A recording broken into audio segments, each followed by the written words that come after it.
Hey everyone, welcome back. So you really want to understand this whole Ethereum thing, right? It's a big one. It is, and thankfully you sent over this awesome podcast episode about it. Yeah, It really digs into Ethereum, it does. not just as, another cryptocurrency, Right. but as like this whole revolutionary platform. Hmm. So let's get into it. Let's do it. Smart contracts, dApps, DAOs. Oh my. Yeah, the potential with Ethereum is huge. Pretty mind-blowing It stuff. really is. It's just fundamentally different from something like Bitcoin.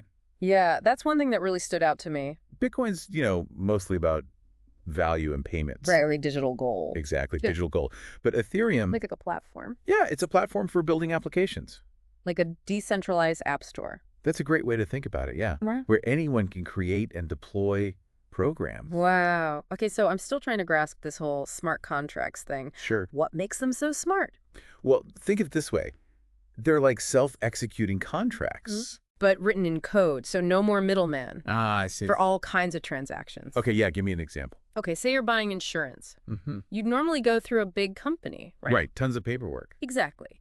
But with smart contracts on Ethereum, you could buy directly from a decentralized pool of providers. So I could cut out the big insurance company. Yeah, potentially. Yep. It could save you money and make everything more transparent.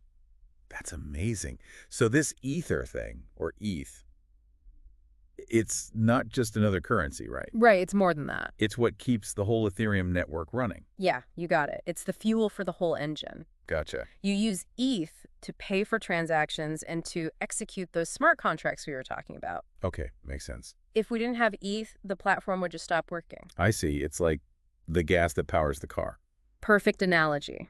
Okay, now I got to ask about this proof of stake thing. Yeah, what about it? I know Bitcoin uses proof of work, Right.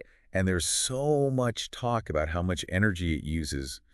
Definitely a concern these days. Is proof of stake a better way? It is. Much better. Way more energy efficient. How much more? Well, when Ethereum switched over to proof of stake, it actually slashed its energy use by like 99%. 99. That's insane. It's pretty incredible. It's a much more sustainable approach. That makes sense. So it's good for the environment. Absolutely. Plus, it helps the network process all those transactions way more efficiently. Okay, now what about these gas fees I keep hearing about on Ethereum? Ah, yes, gas fees. Are they a problem? Well, they can be, especially when the network is really congested. I've heard it can get pretty expensive. Yeah, they're like transaction fees for the network, and they can spike when there's a ton of activity. So if a lot of people are using Ethereum, The fees go up. makes sense, but that sounds like a problem. It can be a hurdle for sure, but Ethereum developers are always working on it, coming up with solutions. What kind of solutions? Well, for one, developers are always working on making their smart contract code more efficient so they use less gas. Smart. So it costs less to run them. Exactly. Then there's Ethereum 2.0. Okay, what's that all about? It's going to change the game. It aims to tackle these problems head on Interesting how. with something called sharding. Basically, it breaks the network down into smaller, easier to manage pieces. Okay, so like dividing up the work. Exactly. And then there are layer 2 solutions like rollups. Hold up. It's a way to bundle transactions together, Mm-hmm. do them off-chain, which makes things faster and cheaper. Wow, so even with all these upgrades, can Ethereum actually compete with, regular financial systems? That's the big question, isn't it? It seems like it's got a long way to go. I mean, we're still in the early days. Yeah. This tech is still young, but the pace of innovation is unbelievable. I can imagine. And as more developers come on board and more users start using it, we could see Ethereum become a real alternative to the traditional systems. So paint me a picture. What does the future hold for Ethereum? Oh man, it's an exciting time. Ethereum is leading the way to a more decentralized future. Hmm. Like Web3? Web3, right? I've heard that term. It's where users have more control over their data and how they interact online. I like the sound of that already.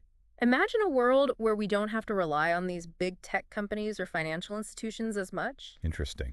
Think about it. Ethereum could power things like decentralized social networks. Oh, like a Facebook without Facebook. Exactly.